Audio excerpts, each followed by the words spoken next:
Captain Forrest here, and in today's Marvel Multiverse matchup, I'm going to be going over both these combatants to see who would win more often than not in an inverse situation. Spider-Man representing 616 versus Ultimate Spider-Man representing 1610. Now if you guys are new to my channel, please leave a like, comment down below, and of course subscribe for further content. Now I'm going to give a little bit of a summary to 616 Spider-Man, but I'm going to add a little bit more information just to kind of reinforce his scaling. And for Ultimate Spider-Man, I'm going to give a summary on his scaling for the new viewers, and then I'm going to chop it up and give my thoughts on who I think wins more often than not in an inverse situation. So for 616 Spider-Man, you have statements from powerful beings such as Mephisto himself, Mephisto himself, who states verbatim that Spider-Man, when pushed to his limits, have shown the capability of tapping into hidden reserves of power, which he uses to defy logic and perform impossible feats through his own courage, hope, strength, and resolve. So again, this pretty much debunks the notion that Spider-Man's cosmic level feats are outliers or just bad writing. They're horrible arguments. They're not true. It's copium. There is literal context and statements and several feats and showings from Spider-Man himself giving you context that Spider-Man holds back against his foes, and why in a lot of his comics and in current issues and just many feats, he's literally dominating characters on paper he shouldn't. So that's why Spider-Man holds back, because he has cosmic levels of strength. He's very powerful. And if you have Mephisto, who is a Howlord himself, even Thor later on in this video, which I will go over, he even backs up the strength of Spider-Man. There's just no denying it. You just can't deny the strength of Spider-Man. He's just him. He's just very powerful, and that's why he destroys his ops when they really try him. This is just to kind of solidify and add more context to Spider-Man's overall strength and why he's not just some building buster. Another example of this is when Spider-Man literally beats the brakes out of Firelord, and this just solidifies the proof that Spider-Man is very strong when he stops holding back. And I will summarize pretty much more scaling and showings and feats for Spider-Man in this video. So let's begin. This is also addressed when Doc Ock, aka Superior Spider-Man, who is in control of Spider-Man's body, he was literally able to one-shot Scorpion and launch his jaw off. Doc Ock is amazed behind the level of power behind his attacks and understands why Peter Parker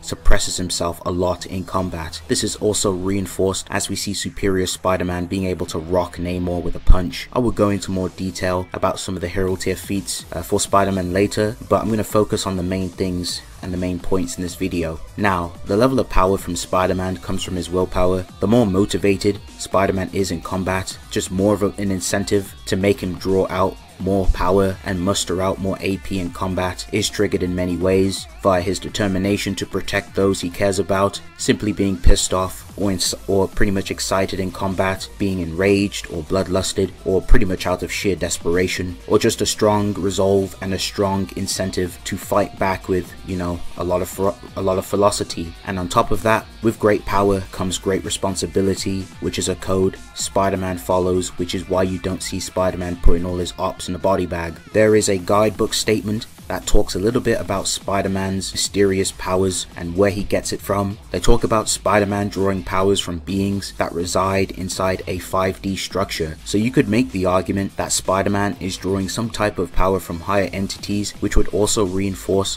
why Spider-Man is so strong. Due to Spider-Man holding back a lot, most of Spider-Man's suppressed feats are pretty much ranging from the street tier ranges, you know, the city block, the multi-city block, the town level feats, the city level feats, mountain level, and there's even some island level stuff for, you know, suppressed Spider-Man, etc. Another thing to note is that Spider-Man, out of other street tiers, not only has better raw attack potency, but also speed as well. Even characters like She-Hulk, who can react to Hulk and punch him straight in his face, a dude who has some direct chain scaling, being able to react to Thor and Silver Surfer and other hero tiers, who've also demonstrated MFTL feats at the low end. These characters can easily travel like, you know, billion, quadrillion light years, crazy light speed feats. You got Thor, who can literally travel across an infinite distance within a finite amount of time just by hearing a prayer. So characters casually having infinite bloody travel speed and reaction speed, and you've got characters with immeasurable speed such as Silver Surfer being able to, you know, time travel. Thor can do it himself, he can also time travel too, and there's some really impressive speed stuff. And you have characters that can do all of this characters who can react to each other very easily, and literally She-Hulk herself can fight some of these characters, and she even has a lot of difficulty being able to even touch Spider-Man, and she even notes herself when she even sees Spider-Man moving at quick speeds that she forgets how fast and agile he moves. Another thing I want to mention as well for Spider-Man, it's more of a mental thing when it comes to suppressing himself. He does it unconsciously. He holds back a lot, especially in his fights when facing opponents, as he treats them as normal civilians. But once he gauges his opponents and his spider sense kicks in, Spider-Man knows to pretty much take the enemy out really quickly. He knows to take the fight seriously. Heck, in recent Spider-Man comics, Spider-Man has been holding back for so long, he doesn't even realize he's doing it anymore. Spider-Man basically has Superman syndrome. Now, when it comes to other street tiers, or trying to use other street tiers to scale to Spider-Man, again, you have to be very careful, because a lot of street tiers do not scale to Spider-Man's like true feats. There's only like a, you can make some arguments for some of them scaling to more of his higher suppressed feats. Some do well, like Kraven, for example. You can even argue stuff for Black Panther, just his suit as well. His suit has like some really good durability stuff, and he's already shown hero tier feats, so you can definitely argue it being that tier. But a lot of stuff like, Black Widow, Punisher, Captain America, Cyclops, Hawkeye, Bullseye, Daredevil, Deadpool, they would certainly not scale to any of Spider-Man's true feats, his true non-suppressed feats. Now, the best route, as mentioned, the best route to go for trying to scale some of these characters to Spider-Man is to go with his suppressed feats. Already used like his finite stuff. I've already used it on my channel several times. That's why there's certain characters and certain feats that I scale like suppressed Spider-Man 2. So there's some town level feats, there's some city level feats for him. I have upgraded some of my Marvel scaling for some of the street tiers. So those are some examples that I wanted to mention. Spider-Man is so fast that he even embarrasses the X-Men themselves on 2 occasions. Cyclops even admits that Spider-Man is stronger than all of the X-Men, and this was referring back to his old team, the original X-Men. I'm talking about the Uncanny X-Men back in 1967. Spider-Man himself has literally blitzed characters like Daredevil, who even admits that Spider-Man is faster and stronger than him. And this is impressive because obviously Daredevil himself has some really good senses due to his radar, and literally despite him having really good senses and due to his his radar, that's not enough. Spider-Man literally still blitzes him. Like, it's irrelevant. Spider-Man has shown many times to pretty much one-shot his rogue gallery. He's literally one-shotted Electro. He's beating up Green Goblin. He's also beating up Superior Spider-Man, actually. Yeah, that's a surprise, folks. We even seen Spider-Man beat up this very same Superior Spider-Man, who is literally able to hurt Namor. And Superior Spider-Man also has some more feats as well. Superior Spider-Man can also react to a suppressed Thor and Hulk. Thor himself is taken back by Peter Parker's strength. Thor even states that Peter Parker's strength is impressive for a mortal. So if you got characters like Thor, God of Thunder, giving you statements like that, backing your strength up, then hey, that's some good street cred. So the excitement of being in battle can cause Peter's strength levels to skyrocket into uncharted territories, allowing him to flatten even cosmic powered aliens. And this is a direct statement from one of the guidebooks, so this further, adds more consistency and context towards Spider-Man's strength. Now, a determined Spider-Man is able to easily beat up and beat the brakes of Carnage, and he's also beaten up Venom 2 as well. Spider-Man has shown to literally one-shot Punisher casually, and he's also pressed Wolverine physically in combat. I figured I'd add these just to make it clear that none of these characters scale to, a true Spider-Man when he stops suppressing himself. Now, I'm pretty sure you folks pretty much get the message at that point that Spider-Man is easily above a lot of street tiers. He's pretty much S tier if he was to do a tier list. So I'm going to go ahead and move on and talk about his higher feats. We've seen an unhappy Spider-Man punch She-Hulk and send her flying. Spider-Man was literally able to fight Miss Marvel, Carol Danvers, during her run. I think this was back in 2006. He was able to punch her in the mouth and make her bleed, bro. Like, that's crazy. He casually reacts to her attacks and her attempts to try and blitz him, and Spider-Man's able to literally react to it very easily and whip her up. And Carol even loses track of Spider-Man and calls Spider-Man a sneaky fast little twerp. That's how fast Spider-Man is, bro. And this is impressive because Captain Marvel herself, even back when she was Miss Marvel, she has some pretty decent feats as well. I was trying to find the star level statement. There was a star level statement for her as well, like as a low end, but she's easily punching characters and sending them flying into next week, such as Wonder Man, who was also under some mind control. So that's pretty impressive. We've seen willpower amped Spider-Man being able to beat the brakes out of Angrier Thing. I've talked about the Thing's feats as well. Thing is literally able to punch Gladiator into next week. He's able to grapple with Grey Hulk. He's able to fight other powerful hero tier characters. Just very powerful, characters in their own right. And Spider-Man's literally able to punch those rocks. He's literally punching his scales off him. It's also been shown that Spider-Man was able to completely beat up and tear apart Iron Man's suit. Even Iron Man was surprised behind Peter Parker's strength. He even notes that he had no idea that Spider-Man was this strong. And Spider-Man pretty much gestures and he's like, oh yeah, me neither. Now, I'm gonna go ahead and move on, talk about a character named Morlun. Morlun is a very powerful bastard in his own right, and he himself is one of Spider-Man's toughest rivals. Morlun himself has shown some feats and statements himself, such as the time Morlun pulled up to Wakanda and caused quite a storm. It was even stated that they were throwing all types of weaponry at Morlun, such as mortars, bombs, laser cannons, vibranium cored nuclear tipped shells, etc, etc. They were completely ineffective. They had no effect on Morlun. In a 2022 Marvel guidebook, when Spider-Man gets hit by Morlun, it's stated that Morlun hits harder than ever before. Morlun's attacks are even compared to Hulk and Thor's, which is pretty interesting. Me personally, it just depends on what versions of Hulk and Thor you use and who you apply the statements. It would be safer to use earlier versions of Thor and Hulk because there's a lot of context and you got to be careful when you use like Thor and Hulk in certain situations, because obviously just given the fact that they themselves hold back a lot, they are suppressed, it does come down to a lot of context. You have to do a little bit more work. It just wouldn't be safe to just go off the rails and just say okay, it's current Thor and crazy stuff. It just hurt the validity of the statement. Anyway, Morlun himself easily scales to his brother Deimos, who is able to body slam and embarrass the New Warriors, which includes the likes of Black Nova. Black Nova himself has some feats of him charging up a cosmic cube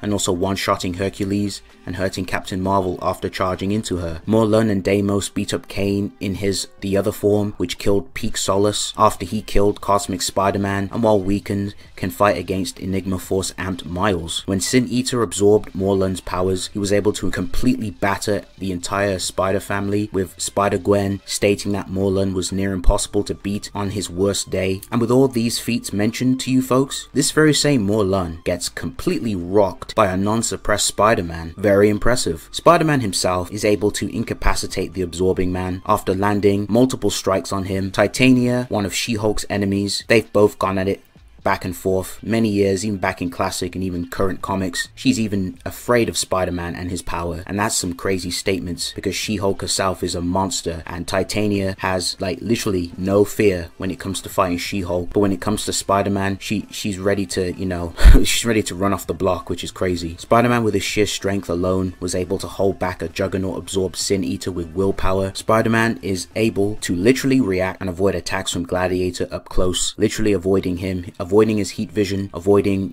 up close strikes. And this is crazy. I'm telling you, Spider-Man, he's quick, he's fast. People really do underplay his speed. He has really good like laser reaction feats, and he has like the best, feats in terms of like street tier stuff. He has the best, FTL scaling, and you can even argue him to have some higher scaling even to the MFTL, even if you don't agree with like things like infinite speed or immeasurable for Spider-Man. He easily has some really solid finite, higher reaction speeds, which I definitely think he can reach to, because again, he's fighting characters who can literally travel across galaxies within mere moments, travel across the universe, some crazy scaling. So Spider-Man himself is able to beat up the very personification of the Egyptian gods Horus and Osiris. And lastly, Spider-Man himself punches Speedball, and the narrator notes that Speedball's power is no match for Spider-Man's, and this very same Speedball and his powers are derived from another dimension. Now, in terms of attack potency, Ultimate Spider-Man would scale above the likes of Ultimate Cap because Spider-Man was able to one-shot Ultimate Rhino. This very same Ultimate Rhino was able to hurt and send Ultimate Cap flying. This same Ultimate Cap was able to take an attack from Titanium Man, whose attacks can mount through the Earth's crust, which was calced around the small city level plus ranges of attack potency. Very impressive. Now, Spider-Man would also scale above the likes of Ultimate Electro, as Spider-Man has shown to physically damage him. Ultimate Electro himself has shown that he's very capable of hurting the likes of Ultimate Thor with his electricity. This is impressive because Ultimate Thor was able to generate a storm which was calced around the large mountain level ranges of attack potency. Very impressive. Now we can get Spider-Man higher, folks. Ultimate Spider-Man would scale to the likes of Ultimate War Machine, as Ultimate Cap was able to damage War Machine's armor, and this very same War Machine fires off his repulsor blast to kill some of these terrorists, which the energy outputted to do this feat was calced around the island level ranges of attack power, so you can easily upscale Spider-Man to this, which is very impressive. Now, a dying Spider-Man is capable of harming Green Goblin, who absorbed Ultimate Human Torch's flames. This is impressive because the Human Torch performs a supernova, which this feat in question was calced around the country levels of attack potency. We can even get this much higher than this, because in Ultimate Power, the Human Torch has shown that he's able to easily one-shot Dr. Spectrum. This very same Dr. Spectrum and Hyperion performed a feat where they both clashed. There are 2 calcs for this feat ranging from large country to multi-continental, so you can get Ultimate Spider-Man to those ranges too. There is also a planetary statement for Hyperion, which you can downscale Ultimate Spider-Man to, since he's able to damage characters who's able to rival Hyperion's strength. So that's another thing you can also do for Ultimate Spider-Man. Spider-Man with his symbiote was also noted to be faster and stronger with his symbiote on too. All previous abilities are enhanced while wearing the symbiote suit. Wearing the symbiote suit can cause a transformation, making the user undergo a virile state. The user can create tendrils out of their body. The suit grants the user type 3 immortality, as the person inside this Venom suit can regenerate from being reduced to a puddle. Venom himself, with the suit, regenerated from having his teeth smashed by Spider-Man, as well as his chest being ripped apart. The suit allows the user to change his body into a liquid form, and the suit can also absorb people and other symbiotes, such as a Carnage symbiote, and it also absorbed a police officer. The suit has size manipulation, as the user can change his size to be larger than before. The suit has resistance to vibration manipulation, as it was completely unaffected by Shocker's attack, and the suit also has resistances to diseases, which is very impressive. Ultimate Symbiote Spider-Man was able to battle the Ultimates, no-selling Iron Man's repulsor blasts, and this same Iron Man is able to harm Ultimate Hulk with his weapons. He was able to yeet Captain America into next week and somewhat fight Thor and took attacks from him, but was ultimately beaten by his lightning. Nonetheless, all of this is a very impressive showing and a very impressive feat overall for Ultimate Symbiote Spider-Man. So that's going to round up Ultimate Spider-Man's AP. Let's talk about his speed. So for Spider-Man, he should easily have massively hypersonic plus speed. He was able to dodge Electro's lightning, no problem. Electro's lightning is actually described in the Ultimates guidebook to be actual lightning too.